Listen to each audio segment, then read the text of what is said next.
দর্শক, এবারে আইপিএলে দারুণ ছন্দে আছে বাংলাদেশি cutter master Mustafizur Rahman. Chennai super কিংসের হয়ে এবারে আইপিএল খেলছেন তিনি।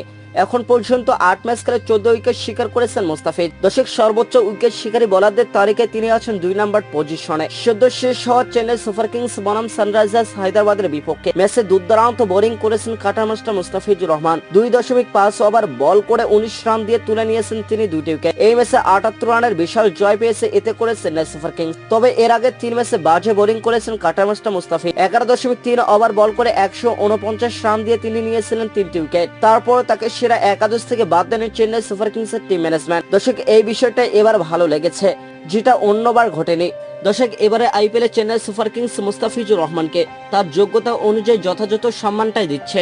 পরবর্তী আসরগুলোতে যখন যে অন্য দলের হয়ে খেলেছেন কাটার মাস্টার মুস্তাফিজুর রহমান, তখন দেখা গিয়েছে যে মুস্তাফিজুর রহমান এক ম্যাচে খারাপ করলেই তাকে পরের ম্যাচে বসিয়ে রাখা হয়েছে। দর্শক, বাংলাদেশি কাটার মাস্টার মুস্তাফিজুর রহমান যে মানের ক্রিকেটার, সে অনুযায়ী তাকে ঠিকঠাক মূল্যায়ন করতে পারেনি আইপিএল এর ফ্রাঞ্চাইজিগুলো। সেদিক দিয়ে চেন্নাই সুপার কিংস পুরোপুরি আলাদা। দর্শক, মুস্তাফিজুর রহমানকে তারা বড় ক্রিকেটারের মতোই ট্রিট দিচ্ছে, এই ব্যাপারটা খুবই ভালো লেগেছে। তো দর্শক, আপনাদের কেমন লেগেছে অবশ্যই আমাদের কমেন্টে জানাতে ভুলবেন না। এতক্ষণ সঙ্গে থাকার জন্য ধন্যবাদ।